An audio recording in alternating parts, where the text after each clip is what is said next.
Hi అండి. Welcome to food and living. ఈరోజు మనం ఈ వీడియోలో అచ్చం హోటల్ స్టైల్‌లో క్రిస్పీగా రవ్వ దోస ఎలా ప్రిపేర్ చేసుకోవాలో చూద్దామండి. ముందుగా ఒక బౌల్ తీసుకొని అందులో ఒక కప్పు బియ్యపు పిండి, ఒక కప్పు బొంబాయి రవ్వ, అలాగే హాఫ్ కప్పు మైదా పిండి వేసుకోవాలి.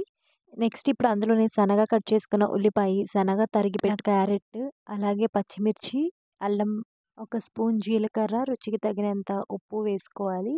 నెక్స్ట్ ఇప్పుడు అందులో ఒక 2 కప్పులు నీళ్లు పోసుకొని అంతా ఒకసారి మిక్స్ చేసుకోవాలి. ఇలా ముందు కొంచెం వాటర్ పోసుకొని కలుపుకున్న తర్వాత నెక్స్ట్ ఇప్పుడు పిండి మొత్తం వాటర్ కన్సిస్టెన్సీ వచ్చేంత వరకు వాటర్ పోసుకోవాలి. ఇలా పల్చగా కలిపి పైన మూత పెట్టేసుకొని ఒక హాఫ్ ఎన్ అవర్ పక్కన పెట్టుకోవాలి. టైం ఉంటే ఒక 2 అవర్స్ అయినా నానబెట్టుకోవచ్చు. అప్పుడు చాలా టేస్టీగా క్రిస్పీగా ఉంటుంది దోస అనేది. నెక్స్ట్ ఇప్పుడు దోస పాన్ పెట్టుకొని, పాన్ హీట్ అయిన తర్వాత మనం ప్రిపేర్ చేసుకున్న బ్యాటర్ అనేది వేసేసుకోవాలి. ఇలా కంప్లీట్‌గా పాన్ మొత్తం ఫిల్ చేసేసుకొని, పైన ఆయిల్ వేసుకొని, ఒక సైడ్ కంప్లీట్‌గా వేగిన తర్వాత నెక్స్ట్ ఇప్పుడు రెండో సైడ్‌కి టర్న్ చేసుకొని, రెండో సైడ్ కూడా ఎర్రగా కాలేంత వరకు ఉంచుకుంటే దోస అనేది చాలా క్రిస్పీగా వస్తుంది. ఇప్పుడు కంప్లీట్‌గా కాలిన తర్వాత తీసేసుకోవటమే. ఇలా సేమ్ ప్రాసెస్ కంటిన్యూ చేయటమే.